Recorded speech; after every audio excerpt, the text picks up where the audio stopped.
सुप्रभात। ईश्वर को दूर मत समझो, यह हमारी आज की आध्यात्मिक चर्चा का विषय है। ईश्वर को दूर मत समझो। आदिकाल से हमारा नित्य प्राप्त परमात्मा को बाहर ढूंढने के लिए प्रयत्नशील है। यद्यपि परमात्मा को प्राप्त करने के साधन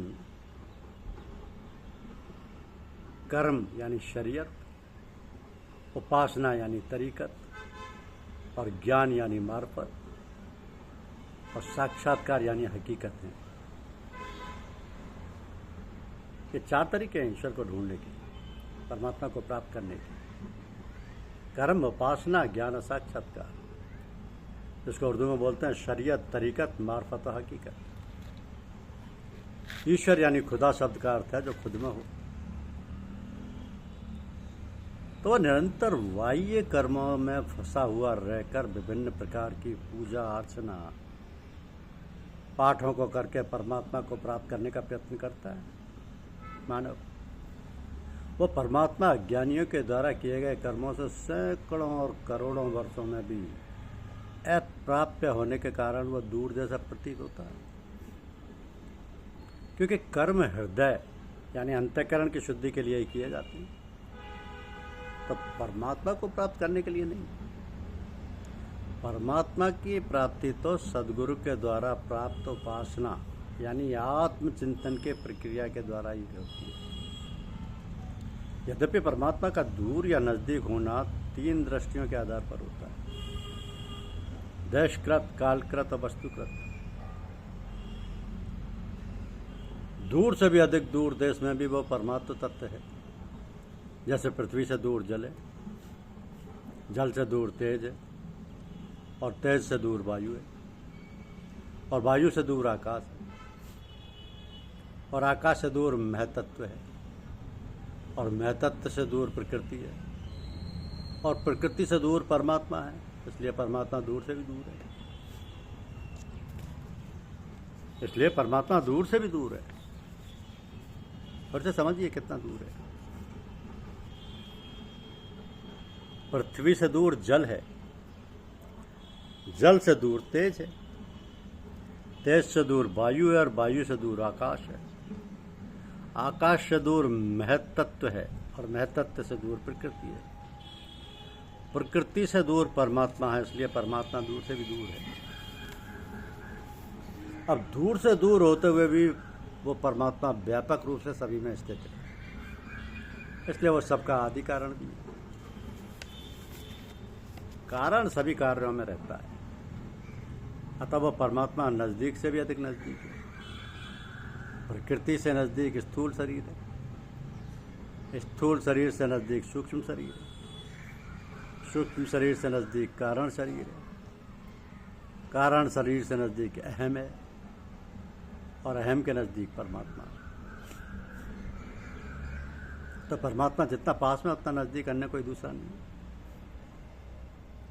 तो उत्पत्ति विनाशशील पदार्थों के संग्रह और सुखभोग की इच्छा करने वाले मानव के लिए परमात्मा तत्वतः समीप होने पर भी दूर है, परंतु जो केवल परमात्मा के सम्मुख हुए हैं उसके लिए परमात्मा नजदीक है। इसलिए साधक को सांसारिक भोग की प्राप्ति या भोग और संग्रह की इच्छा को त्याग कर केवल परमात्मा की प्राप्ति की अभिलाषा जागृत करनी चाहिए। परमात्म तत्व की उत्कट अभिलाषा जागृत होते ही परमात्मा की प्राप्ति हो जाती है। उत्कट अभिलाषा अर्थात परमात्मा से नित्य योग का अनुभव हो जाता है। संसार में जो कुछ देखने, सुनने और समझने में आ रहा है वो सबका सब परमात्मा का ही स्वरूप है, और उसमें जो कुछ परिवर्तन या चेष्टा हो रही है वो सबका सब परमात्मा की लीला है। ऐसा जो लोग दृढ़ता से मान लेते हैं उनके लिए परमात्मा नित्य प्राप्त है, नजदीक है, क्योंकि उनके साथ उनके साधन और साध्य केवल परमात्मा ही है। क्योंकि परमात्मा की शरण होना, उन्हीं का चिंतन करना, उन्हीं की उपासना करना, उन्हीं को प्राप्त करने का दृढ़ भाव जिसमें है, उसके लिए परमात्मा नित्य प्राप्त है। इसलिए खाना पीना, चलना फिरना, बातचीत करना आदि संपूर्ण कार्य प्रभु की ही उपासना है। क्योंकि सभी कार्य परमात्मा की प्रसन्नता के लिए ही किए जाते हैं।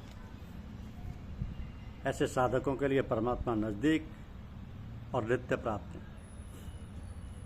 मोहब्बत के लिए कुछ खास दिल मुकर्रर होते हैं या मखसूस होते हैं कि वो नगमा है जो हर साज पर गाया नहीं जाता। लेकिन परमात्मा को प्राप्त करने के भी तरीके हैं। अब पूजा या ध्यान करते समय कई बार मन में काफ़ी बुरे विचार आने लगते हैं, जैसे कि जागृत अवस्था में भी नहीं आते। ऐसे मौक़ों पर लोग पूजा छोड़कर उठ जाते हैं और बाज़ लोग तो ध्यान का अभ्यास भी बंद कर देते हैं। ऐसा कभी नहीं करना चाहिए। विचारों का आना साधना की प्रक्रिया है, मन की सफाई है, ये पड़ाव है, इससे घबराना नहीं चाहिए। साधना के दौरान मन के दबे हुए संस्कारों के बीच बाहर निकलते हैं, फलते फूलते मुरझाकर समाप्त हो जाते हैं। परंतु मुरझाने से पहले इनका फलना जरूरी होता है। पूजा का प्रभाव एक होम्योपैथिक दवा के माफिक होता है। होम्योपैथिक दवा दो तरह की होती है, एक तो वो जो बीमारी के लक्षणों को दवा देती है और मरीज अपने को बड़ा चंगा महसूस करता है, परंतु इस दवा से बीमारी का कारण नहीं जाता, तो बीमारी पुनः हो सकती है। होम्योपैथिक की दूसरी तरह की दवा वो होती है जो बीमारी को उभाड़ कर जड़ से निकालती है। ऐसी दवा लेने से बीमारी के लक्षण और बढ़ जाते हैं, दवा रोग उभर कर ऊपर आ जाता है, जिसे एग्रावेशन कहते हैं। एग्रावेशन होना इस बात का सूचक है दवा काम कर रही है। कुछ मरीज तो अधिक समझदार नहीं होते, घबरा कर दवा बंद कर देती है, फलस्वरूप बीमारी का निदान नहीं हो पाता। और जो मरीज समझदार होते हैं वे डॉक्टर से परामर्श लेते हैं और डॉक्टर उन्हें समझाता है कि ये सब तो अच्छा है और दवा फ़ायदा कर रही है। एक और दृष्टांत कीजिए, एक नाली से जिसकी काफ़ी समय से सफाई ना हुई हो, थोड़ी बहुत ही दुर्गंध आती है, परंतु जब उसकी सफाई की जाती है तो आसपास इतनी अधिक दुर्गंध फैल जाती है कि वहाँ खड़ा होना मुश्किल हो जाता है। ऐसा क्यों होता है? गंदगी तो नाली में थी ही, परंतु ढकी हुई थी, दबी हुई थी, जिसकी वजह से दुर्गंध नहीं आती थी। तो सफाई की प्रक्रिया में गंदगी खुल गई, एक्सपोज हो गई, जिसकी वजह से आसपास का वातावरण दुर्गंध में हो गया। ऐसा ही पूजा का हाल। सत्संग के प्रभाव से, गुरु की आत्मधार के प्रभाव से पूजा करने वाले व्यक्ति के दबे हुए संस्कार एक एक करके बाहर निकलने लगते हैं, जिनकी वजह से अनेक प्रकार के विचार आने लगते हैं। कई बार बहुत बुरे बुरे विचार भी आने लगते हैं। पूजा अंतःकरण में की जाती है और अंतःकरण में संस्कार जमा है, तो पूजा की क्रिया जितनी गहरी होगी उतने ही गहरे संस्कारों को वह बाहर निकालेगी। अब चेतन मन के अंधकार में छिपे संस्कारों को चेतन मन के प्रकाश में लाएगी। हमारे सत्संग में पूजा दो प्रकार की होती है, दो स्तरों में होती है। नए नए सत्संगी को, नए साधक को पहले स्तर की पूजा कराई जाती है, जिसमें मन को शांत कर दिया जाता है। साधक की पूजा में खूब तबीयत लगती है और खूब आनंद आता है। ऐसा इसलिए किया जाता है कि उसे पूजा का चस्का लग जाए, वो स्वयं पूजा करने के लिए उत्सुक हो जाए। एक मोर को किसी दिन अफीम की गोली खिलाओ तो अगले दिन फिर उसे लेने आएगा। इस प्रकार पूजा का चस्का लग जाने के बाद उसे दूसरे स्तर की पूजा कराई जाती है। दूसरे स्तर में मन की सफाई का दौर चालू होता है, दबे हुए संस्कार बाहर निकलने लगते हैं, विचारों का तांता बन जाता है। यदि विचार आते रहें और जाते रहें और साथ ही साथ पूजा भी चलती रहे तो ठीक, परंतु यदि विचार की ऐसी श्रृंखला बंध जाए कि मन विचारों के वेग में बह जाए और पूजा ना हो पाए, तो पूजा करना बंद कर दें और आँख खोल लें। जब विचारों का वेग थम जाए तो पुनः शुरू करें या फिर आँख खोलकर पूजा करें। तो अंतःकरण की सफाई धीरे धीरे होती है और उसमें काफ़ी समय लगता है।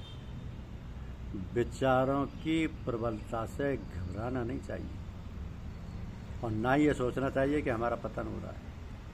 धैर्यपूर्वक पूजा करते रहना चाहिए, चाहे मन अधिक लगे या कम लगे, उतार चढ़ाव आते रहेंगे। धीरे धीरे अंतःकरण शुद्ध होता जाएगा और आनंद की अनुभूति पुनः होने लगेगी